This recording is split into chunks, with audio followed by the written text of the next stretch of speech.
मातरम साथियों, आप सबको नमस्ते। रुपया मूल्य का मापक या शोषण का साधन, इसके 9वें पार्ट में आज हम आप सबके सामने हैं। 8 पार्ट आपने देखे नीडर इंडिया चैनल पर। जो प्लेलिस्ट है उसमें इस किताब का नाम ही प्लेलिस्ट का नाम है, रुपया मूल्य का मापक या शोषण का साधन। और इस 9वें पार्ट में आज हम आपको एक बहुत बड़ा टास्क देने वाले हैं। आज की जो बातचीत है, इस बातचीत को अच्छे से ध्यान से कॉपी पेन लेकर के बैठिएगा। ये वीडियो जब शुरू कर दी है एक बार तो चलने दीजिएगा, फिर से दोबारा खोलिएगा कॉपी पेन लेकर के। हो सकता है आज आप बाहर हों और फिर आप बताइएगा कि आज हम आपकी जो इस चर्चा के अंदर आपको क्या चीज़ें समझ में आई। आज तारीख है 16 मई 2025 और अभी हम लोग गांव फफड़ाना से आए हैं। लोगों से बात करने के बाद कल 17 तारीख है, गांव में ही मीटिंग है, तो एक दो इंटरव्यू करने के बाद आज हम फिर इस वीडियो के लिए आपके सामने हाजिर हुए हैं ताकि आप लोगों तक जानकारियां ज़्यादा से ज़्यादा पहुंच सकें। अभी तक की 8 वीडियोज़ में आपने देखा कि कैसे रुपए के कूटकरण द्वारा आपकी लूटपाट का सिलसिला लगातार जारी है और अब जब रुपए को डॉलर के मुकाबले रख दिया गया है तो डॉलर की वैल्यू घटते ही रुपए की वैल्यू घट जाएगी, ऐसा कॉन्सेप्ट हमारी नई पीढ़ी के दिमाग में डाल दिया गया है। हमारी पीढ़ियां, जो मेरी उम्र के लोग हैं जिनकी 45-50 साल हो गई है, वो भी जेब में पड़े कागज के नोट को ही रुपया समझने लग गए हैं। और जो नई पीढ़ी है वो तो डिजिटल करेंसी को, यानी डिजिटल पेमेंट को, यानी कि डिजिटल ट्रांसफर को, डिजिट्स के ट्रांसफर को ही रुपया समझने लग गए हैं। ये बड़ा दुर्भाग्यपूर्ण है। लेकिन ये किताब यदि आप लोग अपने गांव में अपने बच्चों को पढ़ाएंगे और कोई एक व्यक्ति इसके ऊपर लगातार गांव में चर्चा करेगा तो आप सब लोग नई पीढ़ी को बताने में कामयाब हो जाओगे कि असल में रुपए में मौजूद सोने की मात्रा ही रुपया है। यानी कि यदि आपके मूल्य के मापक का मानक फिक्स है, स्थिरांक है, कांस्टेंट है, तो ही वो रुपया है। अगर उसकी वैल्यू घट बढ़ रही है तो आज आपके 100 रुपए में जितना सामान आ रहा है, हो सकता है वेनेजुएला वाला हाल हो जाए। और वेनेजुएला के अंदर तो 2019 में ये सिलसिला आया था कि 10 लाख रुपए का नोट छापने वाला जैसा देश बना था और उस देश के अंदर उस वक्त आधा किलो चावल की कीमत 10 लाख रुपया होती थी। तो आपके रुपए की वैल्यू भी हो सकता है इसी तरीके से घट जाए। मतलब उनकी जो उनकी करेंसी वेनेजुएला की वो नहीं है, रुपया नहीं है, परंतु ऐसी ही चीज़ें एक कंट्री के अंदर और हुई थी। तो आप जब सर्च करेंगे किसी भी सर्च इंजन पर कि भाई वेनेजुएला इकोनॉमिक क्राइसिस में क्या हुआ था, किस तरह से रेट डाउन हुए थे, तो आपको मालूम पड़ जाएगा, मतलब रेट बढ़े थे। तो वो महंगाई का पूरा खेल आपको ये समझना पड़ेगा। तो आज की जो ये चर्चा है, ये आपने बताना है कमेंट बॉक्स के अंदर कि क्या आप इस बात को समझते हैं। सिर्फ यस या नो नहीं लिखना, आपको बताना है यस हम समझते हैं या बताइए नो हम ये नहीं समझते हैं कि असल में सोना ही रुपया है। चांदी का रुपया लेकर जाओ बैंक में, 1 रुपये में लेता है, और लोहे वाले को भी 1 रुपये में लेता है। बैंक तो उस दोनों को 1 रुपया मान रहा है, लेकिन चांदी वाले रुपए में लोहे वाले रुपए लगभग 1000 से 1500 के बीच आएंगे। यहीं पर ठगी का पता लगता है। पर जब आपको मानक के बारे में पता चलेगा तो बैंक में हर ट्रांजैक्शन पर 10,000 गुना की लूट होती है, यह बात आपको समझ में आएगी। तो आज भी अगर अपने समाज में देखोगे, समृद्ध लोग कौन हैं जो जबान पर ट्रांजैक्शन करते हैं, जिन्होंने कह दिया तो कह दिया, जो बैंकिंग ट्रांजैक्शन करते हैं, आपस में एक दूसरे के ऊपर भरोसा नहीं करते और सबूत रखते हैं ट्रांजैक्शंस का, जो जबान पर जिनका भरोसा नहीं है, उनके धंधे सबके चौपट हैं, सब कर्जे में हैं। ये खेल आपको समझना पड़ेगा। बनिया है, आप देख लीजिए, वो जबानी चलता है, सब कुछ बोल दिया तो बोल दिया, जिस रेट बोल दिया उसी रेट बोल दिया। दस्ती पैसा लेगा तो दस्ती देगा, मतलब हाथ से लेगा तो हाथ से देगा, और वो सबसे ज़्यादा तरक्की पर हैं। इसी तरह से जितने सटोरिये हैं, सट्टा लगाते हैं, जितने गैम्बलिंग करने वाले लोग हैं, जितने 2 नंबर का काम ड्रग्स बेचने वाले लोग हैं, ह्यूमन ट्रैफिकिंग का काम करने वाले लोग हैं, सब जबानी चलते हैं। वो लोग पैसा खूब कमा रहे हैं। आप जो अपना प्रोडक्ट बनाते हैं, मेहनत करते हैं और ट्रांजैक्शंस का बैंक के थ्रू करते हैं, आप कर्जा लेके भी थक चुके हो और आपका कर्जा उतर नहीं रहा है, ये खेल आपके साथ हो रहा है। तो आज हम आपको सिर्फ इतना बताने वाले हैं कि इस कैलकुलेशन को समझिएगा।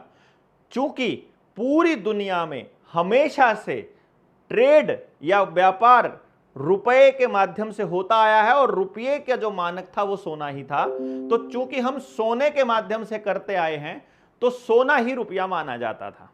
जब ये बैंकर्स आए, असल में ये लुटेरे थे, समुद्री लुटेरे, जो रॉथस्चिल्ड फैमिली के लोग हैं, जो आजकल बैंकिंग सिस्टम के मालिक बने बैठे हैं पूरी दुनिया के।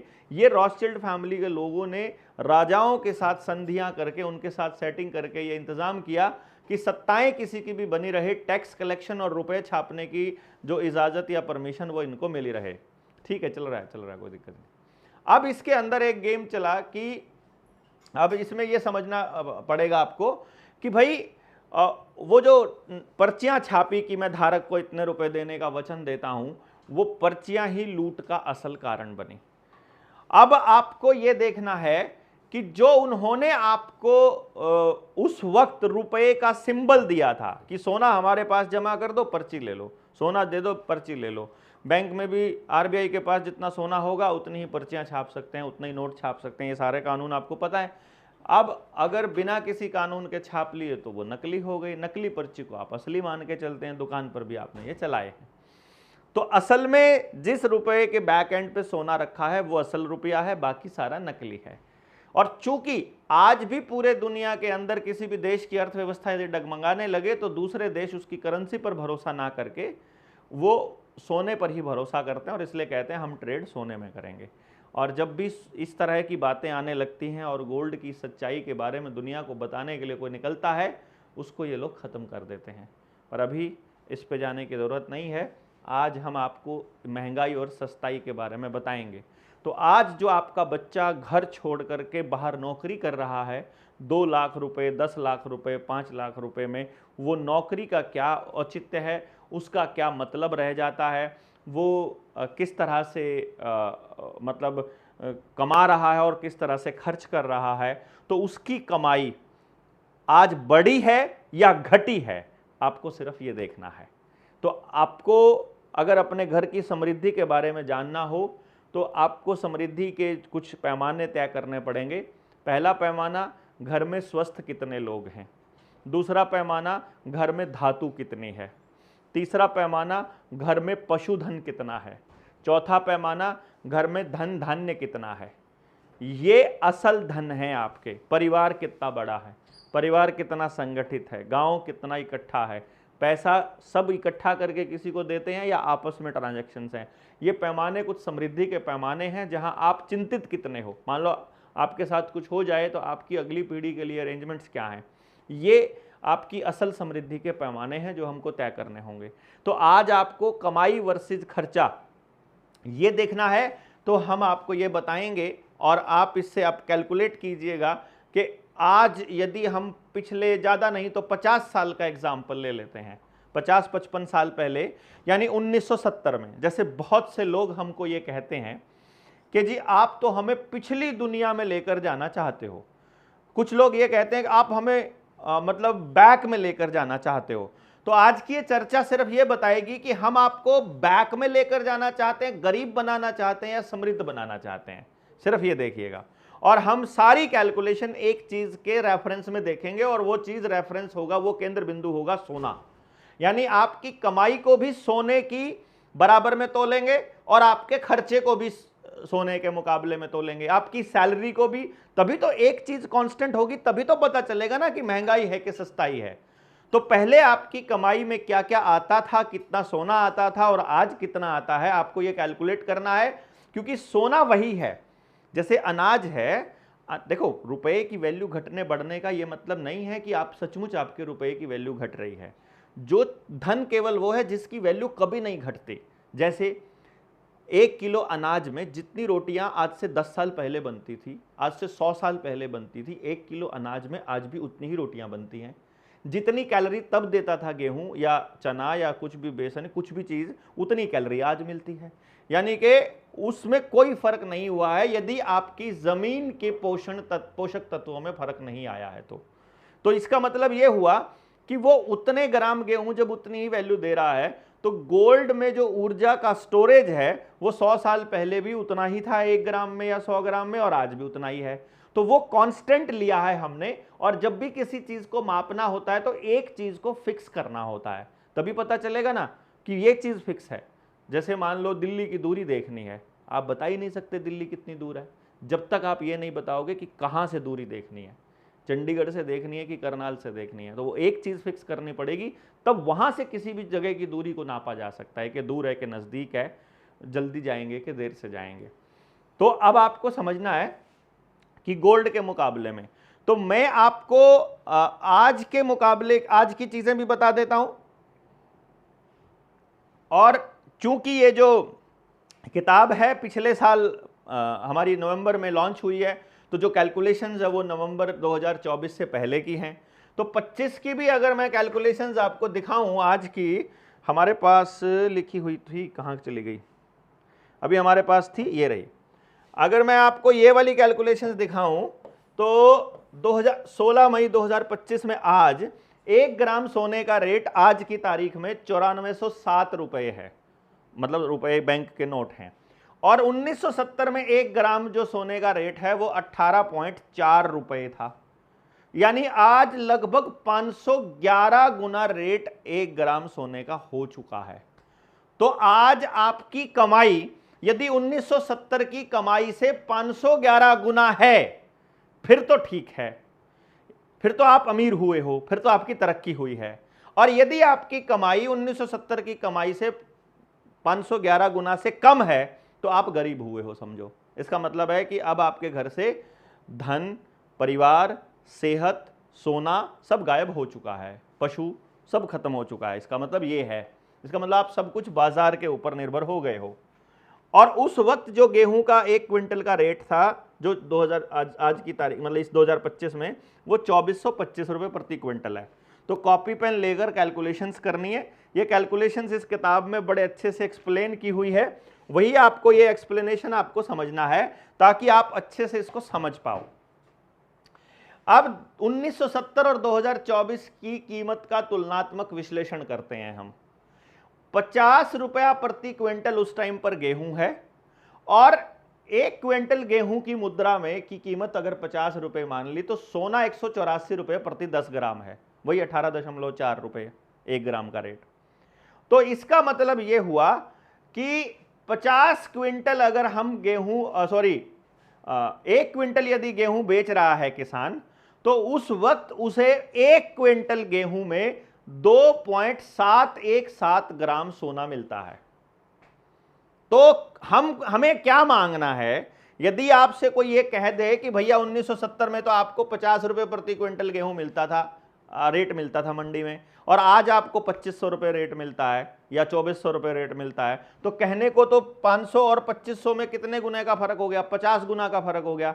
लेकिन अभी अभी मैंने आपको क्या बताया कि सोने का रेट बढ़ गया उस वक्त के मुकाबले में 511 गुना, और आपके गेहूं की वैल्यू बढ़ी मात्र 50 गुना, यानी कि आपके साथ में करीब करीब 10 गुना की ठगी हो गई। 1 लाख रुपया की से ठगी को अगर 1 लाख रुपया अगर डिफरेंस हो तो 10 लाख की ठगी हो गई, एक तरह से आप ये समझो। तो अब इसको आप ऐसे समझिएगा कि किसान उस वक्त यदि 1 क्विंटल गेहूं बेचता था तो उसको लगभग 2.25 ग्राम सोना मिलता था। अब 2024 में जो एमएसपी जो रेट था गेहूं का वो 2170 रुपये था, और उसके मुकाबले में जो सोने की जो मात्रा है या उसको अगर हम देखें तो दिखने में तो 50 रुपये पहले था और अब 2170 है। तो लगभग हम ये मान सकते हैं कि 40 गुना के करीब में मतलब हमारा जो गेहूं का रेट बढ़ा है, 40 गुना, यानी फर्क कितना आया, 2120 रुपए का फर्क आया। और उस वक्त 1970 में जब हम देख रहे हैं तो आज कितना देख रहे हैं उसके हिसाब से कैलकुलेशन करते हैं कि 2024 में यदि उसी रेट में देखा जाए 2170 रुपए के हिसाब से यदि देखा जाता है, जो एमएसपी का रेट है, तो उसमें आज जो सोना, उस वक्त सोने का जो रेट है वो 10 ग्राम का भाव 6500 रुपए था, 65,000 था। तो उसके हिसाब से जो सोना मिलता है 1 क्विंटल गेहूं में, वो 0.3338 ग्राम मिलता है, यानी आधे ग्राम से भी ज्यादा। और उस वक्त मिल रहा है 3.25 ग्राम, यानी अगर कैलकुलेशन कर दी जाए 3.25 ग्राम, यानी इस ये वाला जो अमाउंट है, इसको यदि लगभग 3 मान लिया जाए और इसको 3 मान लिया जाए, तो ये तो कितनी कैलकुलेशन में फर्क हो गया, आप इसको लगा के हिसाब लगा के देख लीजिएगा। ये अगर 3 कर दें, 10 गुना का तो रेट हो गया ना कम से कम का। वो 3 ग्राम है, 0.3 ग्राम है। अब हम क्या कह रहे हैं कि इसका मतलब ये हुआ कि आज हमारे पास जो किसान को जो वैल्यू कम मिल रही है, यानी पहले मिलता था 2.717 ग्राम और अभी मिल रहा है 0.338 ग्राम, तो 2.383 ग्राम सोना कम मिल रहा है आज के टाइम पर किसान को, उसके 1 क्विंटल गेहूं की कीमत में। अब आप इसको देख लीजिए, आपका शोषण हुआ या आपको वैल्यू दी गई।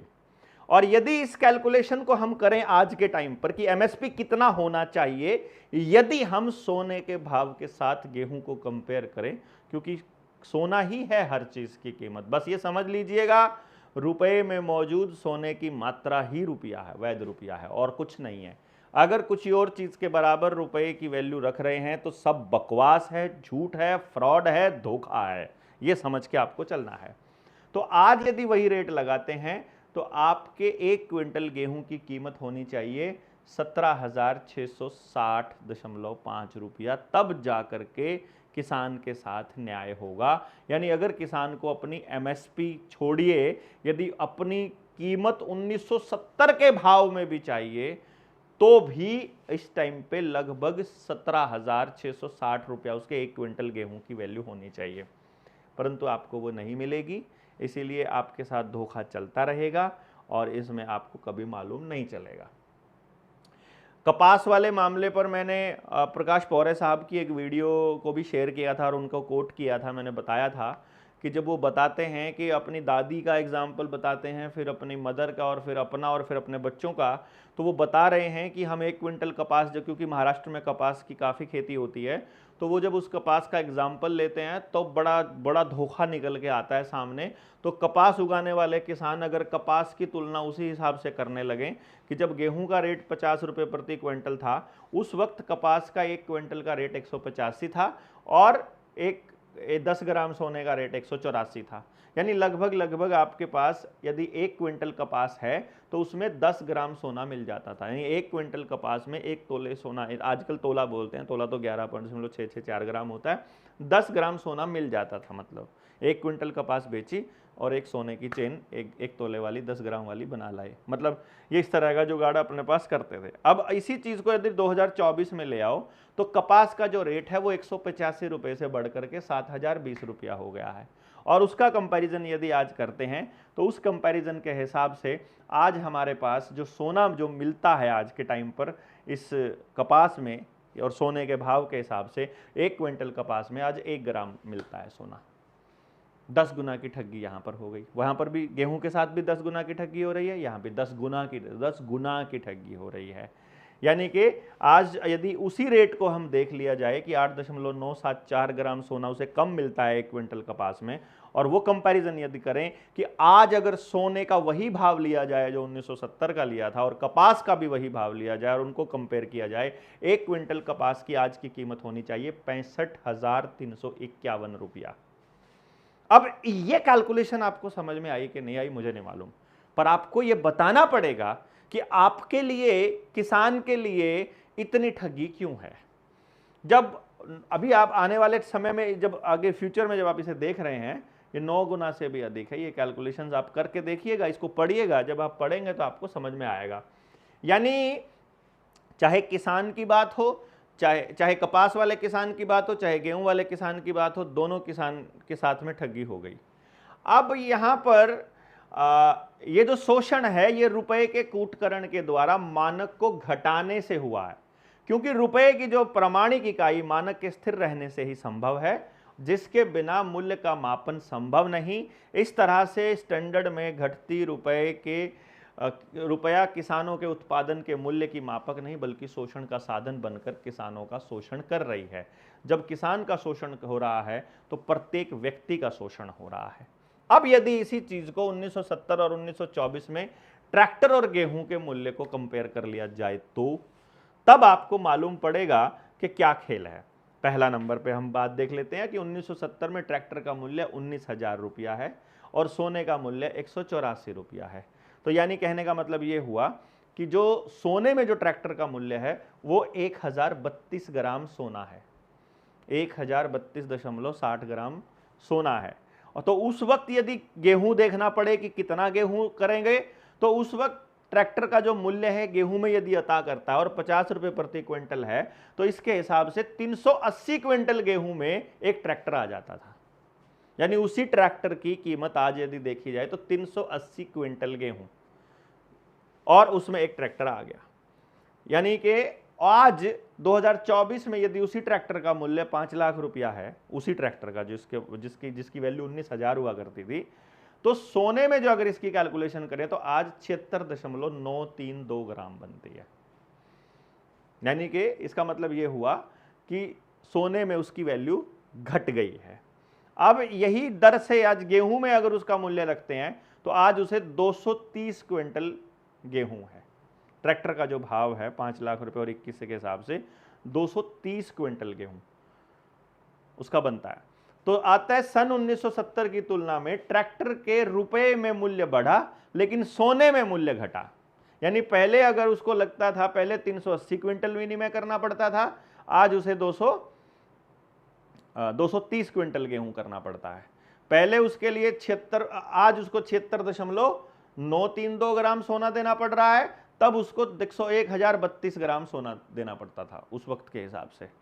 अब अगर इसको आगे देखें, इसी चीज को आगे लेकर के जाएं कि 1970 की तुलना में ट्रैक्टर रुपए में मूल्य बढ़ा लेकिन सोने में घटा, जबकि गेहूं का मूल्य घटा। अब सवाल यह है कि रुपए का अस्तित्व सोने से है या सोने का अस्तित्व रुपए से है, क्योंकि रुपए का अस्तित्व सोने से है, बेस में सोना है, बेस में रुपया नहीं है। ये कागज तो बहुत बाद में आए हैं। तो केंद्र में आपके सोना है या रुपया, यहां पर इन्होंने रुपये को केंद्र में रख दिया, कमोडिटी बना दिया, जबकि होना सोना चाहिए था। जबकि रुपये का अस्तित्व सोने के मानक से है। यहां समझ गए, यदि रुपये में सोने का मानक शून्य हो जाए तो रुपये का अस्तित्व भी शून्य हो जाएगा।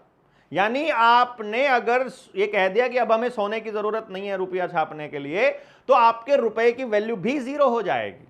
तो जो आजकल सीबीडीसी का ड्रामा और डिजिटल करेंसी का ड्रामा चल रहा है, ये बिना किसी सोने की बैकिंग के डिजिट क्रिएट कर रहे हैं कंप्यूटर पर, तो आपकी इसकी कुछ वैल्यू नहीं है। आप मान रहे हो कि आपने डिजिट ट्रांसफर कर दिया तो 20 रुपया ट्रांसफर हो गया, 20 रुपया थोड़ी ट्रांसफर हुआ है।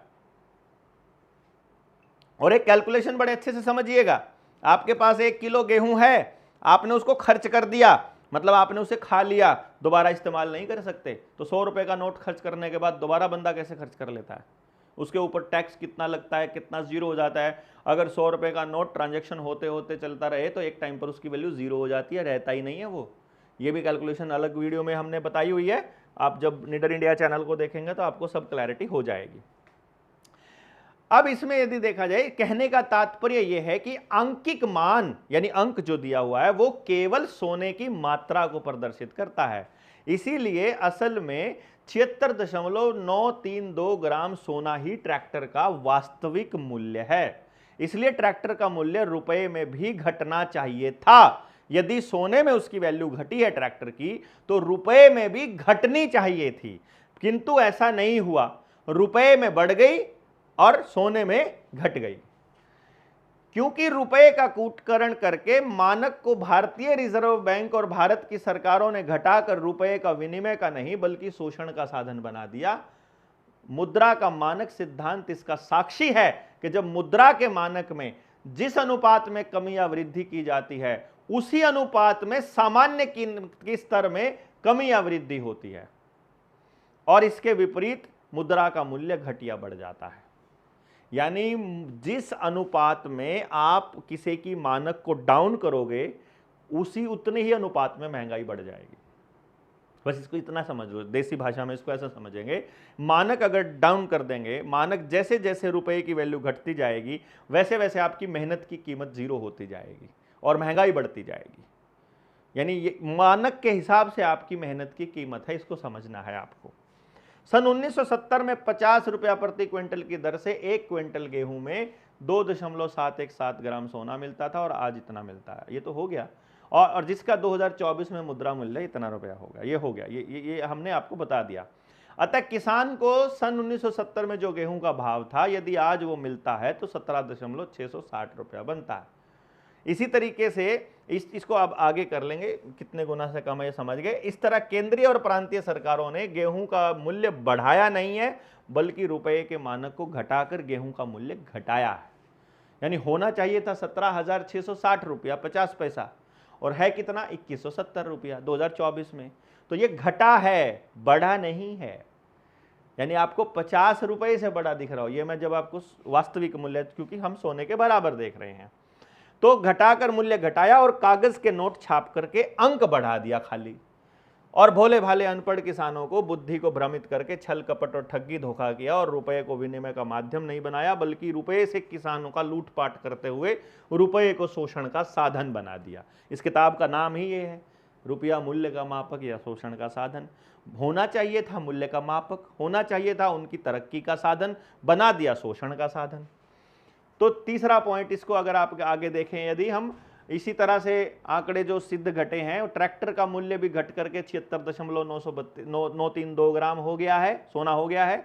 यदि वही स्थिरांक रहता, उसको हम देखा जाए, यानी कोई कूटकरण नहीं होता और कुछ भी नहीं होता, तो उसके बिना रुपए के अस्तित्व में जो ट्रैक्टर का मूल्य है वो मात्र 1415 रुपए 1415 रुपया, सॉरी इतने ग्राम सोना है ना,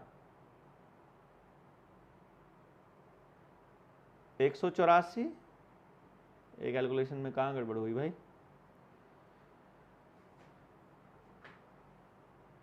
तो आज ट्रैक्टर का मूल्य 1415, 1970 के भाव से गेहूं के मूल्य में 28 क्विंटल गेहूं, और 2024 के भाव से 1415 रुपए में 0.65 क्विंटल गेहूं होना चाहिए। यानी हमारे पास है जिसके बिना मुद्रा का प्राण है, जिसके बिना रुपए का अस्तित्व संभव नहीं, तो 76.932 ग्राम सोने में ट्रैक्टर मिलता। तो आज 76.932 ग्राम 184 के भाव से, 184 क्यों कैलकुलेट किया? ये कैलकुलेशन आपको देखनी पड़ेगी, 184 कहाँ से आया? ये 184 रुपये 10 ग्राम प्रति 10 ग्राम का रेट था ना। अच्छा, 10 ग्राम से डिवाइड किया हुआ प्रति ग्राम के हिसाब से 1415 रुपये होना चाहिए था। इसका मतलब ये कह रहे हैं, जो लाखों में चल रहा है आज, जो उस टाइम के रेट के हिसाब से बता रहा है। इसको कैलकुलेशन को हम दोबारा कर लेंगे, जो अगली वीडियो आएगी 10वां भाग, उसमें हम इसकी कैलकुलेशन को बता देंगे। 1970 में 50 रुपये प्रति क्विंटल की दर से गेहूं का सोना, किंतु 24 में उसी का मूल्य 2170। ये कैलकुलेशन सारी हो चुकी है, कितने ग्राम सोना है बुझ हो गया, वो बता दिया आपको कि 16,000 होना चाहिए था। इस रहस्यमयी पहेली की बुझौनी बुझाते किसानों के उत्पादन को केंद्रीय सरकार और भारतीय रिजर्व बैंक चौड़े मैदान में लूट रहे हैं, जिससे खेतीबाड़ी मरणासन हो गई है। यानी कि खेती घाटे का सौदा हो गई है और खेत खलिहान शमशान बनते जा रहे हैं। किसान आत्महत्या कर रहे हैं, आप देख रहे हैं। खेतीबाड़ी छोड़कर किसान पलायनवादी होता जा रहा है और कुछ सालों से भारी संख्या में किसानों द्वारा आत्महत्या की जा रही है, जिसका प्रमुख कारण रुपए का कूटकरण के द्वारा शोषण है, जिसमें लिप्त है रिजर्व बैंक, भारत सरकार के जो केंद्रीय मंत्रालय में बैठे लोग, और किसानों की हत्या के दोषी हैं या नहीं, ये आप बताएंगे। तो अभी एक तीसरा बिंदु और हमको देखना है बस खाली, कि भाई मजदूर की मजदूरी का यदि विश्लेषण कर लिया जाए 2024 और 1970 के मुकाबले में, उस टाइम एक दिन की मजदूरी 5 रुपये थी। आज की मजदूरी यदि 500 रुपये है, तो फायदा हुआ कि घाटा हुआ, ये कैलकुलेशन कर लेते हैं। इसमें हमने 2024 की जो मजदूरी है वो 300 रुपया लिया है। तो 1970 में मजदूर की एक दिन की दिहाड़ी 5 रुपया है, और उस टाइम पे 5 रुपये में यदि हम देखें तो 271.73 मिलीग्राम सोना उनको मिलता है। 777 मिलीग्राम सोना की अगर वैल्यू लें तो लगभग उसका 1/3 उनको मिल जाता है उस टाइम पर, उस एक दिन की दिहाड़ी में 5 रुपए में। अब अगर यदि गेहूं की बात करें इसमें, तो इस 50 पैसा प्रति किलोग्राम के हिसाब से, यानी 50 रुपए क्विंटल के हिसाब से 10 किलो गेहूं आ जाएगा। यानी वो दिन में मेहनत करके आया, उसे 10 किलो गेहूं मिल जाएगा 5 रुपए में, या सोना लेना है तो 271.73 मिलीग्राम सोना मिल जाएगा एक मजदूर को, मजदूरी के रूप में। 1970 की बात हो रही है। अब 2024 में वही मजदूरी अगर 300 रुपया रख दिया जाए तो सोना मिलेगा उसे 300 रुपए में 46.1538 मिलीग्राम। ये 271 मिलीग्राम है और ये 46 मिलीग्राम है, यानी लगभग ज़्यादा नहीं कहूँगा तो 6 गुना के करीब, यानी 5 गुना 6 गुना के करीब नीचे डाउन, यानी 5वां हिस्सा हो गई है। यानी पहले अगर 100 ग्राम मिलता था तो अब लगभग 20 ग्राम मिलता है, यानी 5वां हिस्सा डाउन चला गया। 5 गुना ज़्यादा थी 1970 में सोने के भाव में मजदूरी। और यदि इसी तरह गेहूं की वजन बात करें तो गेहूं मिल जाएगा उसे आज 13.824 किलोग्राम। उस दिन तब मिलता था 10 किलो गेहूं। यानी गेहूं में मजदूरी बढ़ गई है और सोने में मजदूरी घट गई है। ये कैलकुलेशन किसी को समझ में आएगी नहीं, पागल हो जाएगा कि यार क्या सोना, क्या गेहूं, क्या मजदूरी, क्या ट्रैक्टर, क्या कपास, क्या पता नहीं, कभी कुछ ऐसे करके वो पगला जाएगा यार ये कैलकुलेशन। इसीलिए हमारा आदमी क्या कहेगा, छोड़ो ना यार, क्या पढ़ना है, जो है ठीक है। इस चक्कर में नहीं पढ़ना है, कैलकुलेट करना है, देखना है, जो गलत हो रहा है उसको रोकना है, वरना आपकी अगली पीढ़ी जो है वो बर्बाद होएगी। कभी वो मजदूर बनेगी, है ना, कंपनियों में मजदूर बने हुए हैं ना बच्चे, प्राइवेट कंपनियों में काम करते हैं ना, 30,000 रुपया कमा रहे हैं, गुड़गांव में रहते हैं, 20,000 का मकान का किराया निकल जाता है, 10,000 रुपये तेल के आने जाने के खर्च हो जाते हैं, कोई पैसा बचता नहीं है, पूरा दिन जहरीली हवा में सांस लेते हैं और रुपया बचत का एक नहीं मिलता है, घर में किसी की मदद नहीं कर सकते प्राइवेट कंपनी में काम करने वाले। दूसरा कोई और काम करता है तो उन्हीं प्राइवेट कंपनियों के वहाँ ग्रुप हाउसिंग बनी हुई है, उन्हीं के फ्लैट ले लेते हैं, उसी कंपनी में नौकरी करते हैं, कंपनी से जो सैलरी मिलती है उसी सैलरी से उसी कंपनी का मकान खरीद लेते हैं, वही कंपनी हवा में बेच करके जिंदगी भर उसकी इंस्टॉलमेंट दे के पे करते रहते हैं। गाँव भी गया, खेत भी गया, मेहनत भी गई, मजदूरी भी गई। अब वो एसी के बिना जिंदा नहीं रह सकते हैं, उनकी जिंदगी ऐसी हो गई। तो गुलाम बन गए कि नहीं बन गए, उनसे मालूम भी नहीं है कि वो गुलाम बन गए हैं। एक तरीका है कि 50,000 रुपया कमाओ, 1 लाख रुपया कमाओ, एक भी रुपया ना बचे। और दूसरा यह है कि गांव की शुद्ध आबो हवा में रहे, 10,000 रुपया कमाए और 10 के 10 बचें। तो कैसी जिंदगी चाहिए आपके बच्चे को, ये कैलकुलेट आपको करना है कि हेल्दी भी रहे, परिवार के पास भी गए, रोज घर की रोटी भी खाए, शुद्ध हवा में भी रहे, गांव को भी बचाए, खेती को भी बचाए, जमीन को भी बचाए, लड़ाई लड़ना भी सीखे और पसीना बहाना भी सीखे। डिपेंड आपको देखना आपको है कि आप कैसी ज़िंदगी अपने बच्चों के लिए चाहते हो। मन ने तो अपने बच्चे को बोल रखा है बेटा नौकरी ना ही करे तो बढ़िया है, तो कहीं फॉर्म भी हम लोग नहीं भरवाते हैं। भरेंगे तो कोशिश यही करेंगे कि थोड़ा सीखा छोड़ के आ गए, सीखा छोड़ के आ गए, जैसे उसके बापू छोड़ाया, जैसे उसकी माँ छोड़ाई। अब ये आपको इसी को थोड़ा सा और कैलकुलेट कर लेते हैं। जैसे अगर कैलकुलेशन करते हैं कि भाई मजदूर को जो 1970 की तुलना में मिलता है तो कितना 3.82 ग्राम किलोग्राम अधिक गेहूं मिला। चलो छोड़ो 1900, अगर हम इसी बात करें तो आज हम इसको ओवरऑल करें कि आज 1970 की जो मजदूरी रुपए में अगर मिलती है और सोने में, तो मजदूरी 271.73 मिलीग्राम थी, जो कि आज बढ़कर घट करके 225.50 मिलीग्राम कम है, यानी कि वो 46.15 है, ऊपर कैलकुलेट किया था। यानी इतने मिलीग्राम सोना कम मिलता है आज की मजदूरी के हिसाब से। और 1970 की मजदूरी में सोने का जो भाव है उस टाइम पे, यदि वो भाव आज कर दिया जाए, यानी आज उसे उतना ही सोना दे दो, यानी मैं क्या कह रहा हूं कि मजदूर ये कह दे कि 1970 में जो मेरी 5 रुपया मजदूरी थी उसमें मुझे 271.73 मिलीग्राम सोना मिलता था, आज मैं एक दिन की दिहाड़ी करता हूं, मुझे इतना सोना दे दो, मुझे तुम्हारे पैसे नहीं चाहिए। तो भैया जी आज जो उसकी मजदूरी का जो रेट बनेगा एक दिन का, वो बनेगा 1766 रुपया, यानी आपको मिल कितना रहा है 300 रुपया, बनेगा कितना 1766 रुपया, 245 पैसा, जो भी पैसा कह लो आप इसको। यानी कि अब आप मुझे बताइए कि मजदूर के साथ ठगी हो रही है कि मजदूर की दिहाड़ी बढ़ी है। मजदूर की दिहाड़ी जब मनरेगा के जरिए बढ़ाई थी उस वक्त कांग्रेस ने नकली नोट छापे थे, और जब नकली नोट छपेंगे तभी रेट बढ़ेंगे चीज़ों के। सीधी सी बात है, कैलकुलेशन समझ लो बस आप। यानी जिस साल रेट बढ़े हैं समझो नकली नोट छपे हैं, और वो आपका 1 रुपया होता है, उधर वो 1 लाख 10,000 छाप लेते हैं 1 रुपए के बराबर में।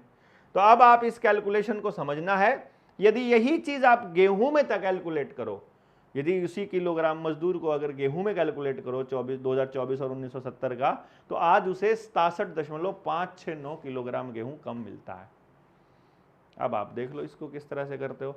यानी आज 81.393 किलोग्राम गेहूं मिलता है मजदूरी में, और 1924 मजदूरी में 13.824 से 81, इतना घटा लो, ये बन जाएगा, तो आपको मालूम पड़ जाएगा। अब 1970 और 1924 के प्रतिदिन की मजदूरी का तुलनात्मक आंकड़ा क्या कहता है, इससे आप समझ लीजिए कि यह तुलनात्मक आंकड़ा भी केवल और केवल रुपए के कूटकरण की वजह से ही हुआ है। अब अगला सवाल आता है कि मुद्रा रुपया कहाँ छापा जाता है। ये बात हम आपको इस पूरी सीरीज के अगले पार्ट में हम आपको शेयर करेंगे। 10वें पार्ट में, आज का जो 9वां पार्ट था वो यहीं तक था। आज हमारा ये पेज नंबर कहाँ तक हो गया है जी, ये पेज नंबर 56 तक हो गया है। तो 57वें पेज से हम फिर चालू करेंगे कि रुपया कहाँ छपता है, कैसे छपता है, ये चीज़ें आगे आएंगी और दूसरे कानूनों की चर्चा हम इस पर करेंगे। आप जुड़े, कमेंट बॉक्स में बताइएगा कि कैसा रहा आपका इस वीडियो के अंदर आपकी चर्चा। थोड़ा बहुत कन्फ्यूजन होगा, लेकिन कैलकुलेशन करके आप बैठेंगे तो वो कैलकुलेशन का जिक्र भी आप इसमें कीजिएगा। हमसे कोई गलती इसमें बोलने में हुई है, उस त्रुटि को मानवीय त्रुटि समझ करके सही चीज़ें कैलकुलेशन में डाल दीजिएगा, आपको सारी चीज़ें पता चल जाएंगी। बाकी के जो 8 पार्ट हैं वो निडर इंडिया चैनल के ऊपर हमने प्लेलिस्ट बनाई हुई है, उस प्लेलिस्ट पर जा करके आप देख सकते हैं। तो आप सब साथी जुड़े और इस वीडियो को यहाँ तक देखा। हमें आप यदि जनता सरकार मोर्चा से जुड़ना है तो 9518170000 पर मैसेज भी कर सकते हैं, वहाँ पर जुड़ भी सकते हैं, मिस्ड कॉल भी कर सकते हैं और हमें इसी नंबर पर आर्थिक सहायता भी भेज सकते हैं। हम लोग एक्चुअली आर्थिक क्राइसिस में हैं और फिर वो कहेंगे ये तो नकली नोट हैं, इनको लेते हो, ये तुम इनको नकली बोलते हो और लेते हो। अभी आपका भरोसा इस पर है, इसलिए हमारा विनिमय इससे हो रहा है। असल में हमको रिसोर्सेज की ज़रूरत होती है, वो रिसोर्सेज मिल जाएं तो हम ये डिजिट भी आपसे कभी ना मांगे, पर वो गांव जब इकट्ठे होंगे और लोग इकट्ठे होंगे तब रिसोर्सेज भी आ जाएंगे। तब तक के लिए आपको यहाँ ऐसे ही मदद करनी पड़ेगी और कोई ऑप्शन हमारे पास नहीं है। तो इस 9518170000 वाले नंबर पर आप उस पर वो क्या कहते हैं डिजिटल ट्रांजैक्शन भी कर सकते हैं और करण के नाम से ये आएगा, और लेकिन अकाउंट जो है वो इस अपना JSM भारत का ही अकाउंट में जाएगा। तो आप सब लोग जुड़े, इसके लिए बहुत बहुत धन्यवाद। जय हिंद, जय भारत। बटन दबाओ।